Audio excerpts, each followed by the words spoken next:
So merong nagtatanong mga ka-farmers kung bakit breeder pellets yung ginagamit natin sa pagpapakain sa ating mga layer at sa mga manok natin. So ngayon ay sasagutin natin yan. Alright, magpapakain muna tayo.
So tapos nang kumain itong mga manok natin mga ka-farmers, yan, binigyan na natin ng tubig inumin.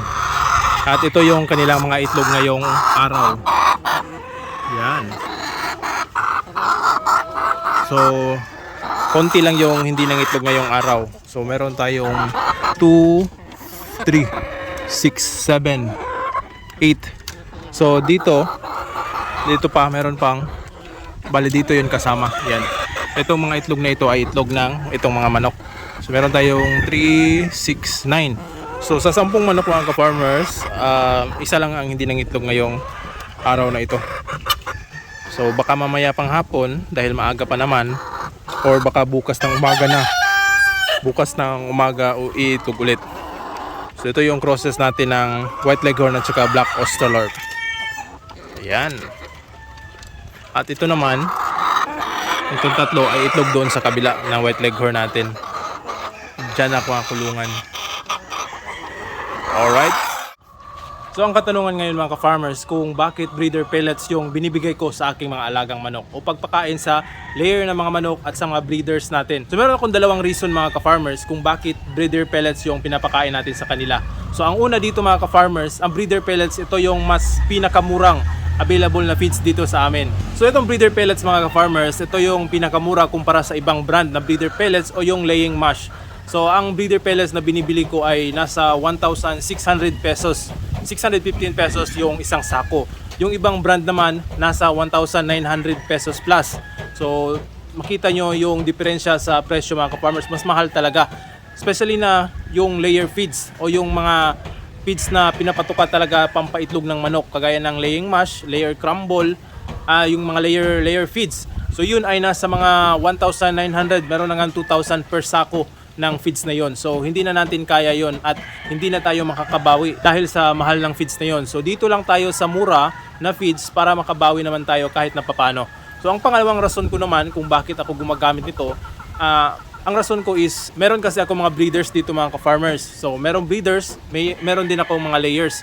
So yung breeders ko na mga manok, ito yung pinapakain natin sa kanila para sa fertility ng kanilang mga itlog. Sa layers naman, ito naman yung pinapakain ko sa kanila. Ang rason niyan ay para hindi na ako paiba-iba ng pagpalit o pagbili ng feeds. So isahan na lang mga ka-farmers, dahil kung bibili ako ng breeder pellets, bibili naman ako ng layer feeds para sa mga layers natin.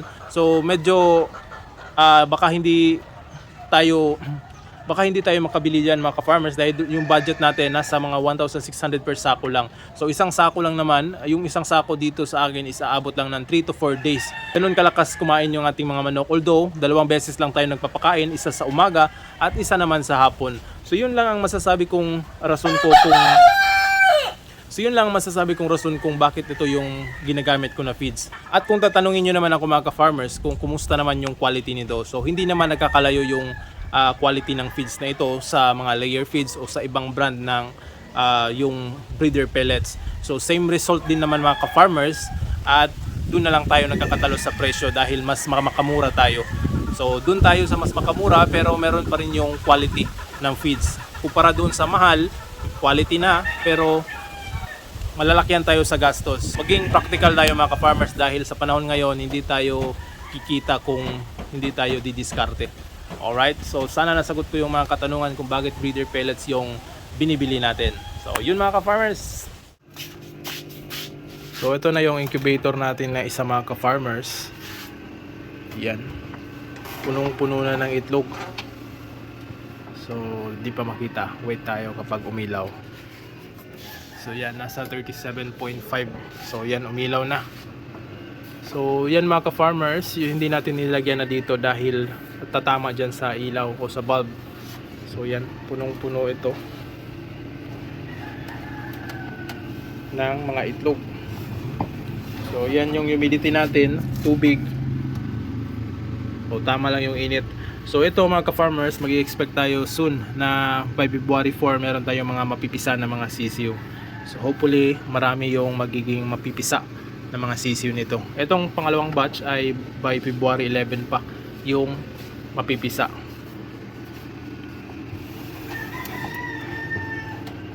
Yan. So puntahan naman natin yung kabila, yung isang incubator natin.